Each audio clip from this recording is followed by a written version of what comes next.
ಅವಳಿಗೆ ನನ್ನ ಮಗಳು ಇವಳು ಆದ್ಯ, ಅವಳಿಗೆ ಹುಡ್ತಾಗಿಂದ ರಕ್ತ ಉತ್ಪತ್ತಿ ಆಗೋದಿಲ್ಲ ಸರ್. ಪ್ರತಿ 22 ದಿನ ಆಗ್ತಿದ್ದಂಗೆ ಸುಸ್ತಾಗ್ಬಿಡ್ತಾಳೆ, ಬ್ಲಡ್ ಹಾಕಿಸ್ಲೇಬೇಕು. ಇವಾಗ ಬೋನ್ ಮ್ಯಾರೋ ಟ್ರಾನ್ಸ್ಪ್ಲಾಂಟ್ ಟ್ರೀಟ್ಮೆಂಟ್ನ ನಾರಾಯಣ ಹಾಸ್ಪಿಟ್ಲಲ್ಲಿ ಮಾಡಿಸ್ಬೇಕು ಅಂತ ಹೇಳಿದ್ದಾರೆ.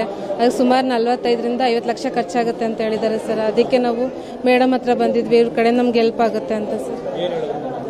ಮಾಡಿಸ್ಕೊಡ್ತೀವಿ ಅಂತ ಹೇಳಿದ್ದಾರೆ ಸರ್ ನಾಗಲಕ್ಷ್ಮಿ ಮೇಡಮ್. 80% ಅಷ್ಟು ನಮ್ಮ ಫ್ರೀ ಮಾಡ್ಕೊಡ್ತೀವಿ ಅಂತ ಹೇಳ್ಕೊಟ್ಟಿದ್ದಾರೆ ಹಾಂ ಸರ್. ಸರ್ ಈಗ ಒಂದು 6-7 ಲಕ್ಷ ಗಂಟ ಇದು ಮಾಡಿದ್ದೀವಿ ಸರ್. ಅವ್ಳು ಡೋನರ್ಗೆ 8 ಲಕ್ಷ ಕೊಡಬೇಕು ಸರ್. ಇವಳು ಕೊಡೋಂಥ ಡೋನರ್ಗೆ 8 ಲಕ್ಷ ಕೊಡಬೇಕು. ಎಲ್ಲ ಟ್ರೀಟ್ಮೆಂಟ್ ಅಂದರೆ 40 ರಿಂದ 45 ಲಕ್ಷ ಗಂಟ ಆಗುತ್ತೆ ಸರ್. ಅವಳಿಗೆ ಹುಡ್ತಾಗಿಂದನೂ ಬ್ಲಡ್ ಉತ್ಪತ್ತಿ ಆಗೋದು. ಬ್ಲಡ್ ಉತ್ಪತ್ತಿ ಮಾಡೋಕ್ಕೆ ಕಾರಣನೇ ಇಲ್ಲ ಸರ್ ಅವಳ ಹತ್ರ. ಬೋನ್ ಮ್ಯಾರೋ ಅನ್ನೋದು ಇಲ್ವೇ ಇಲ್ಲ ಅವಳ ಹತ್ರ.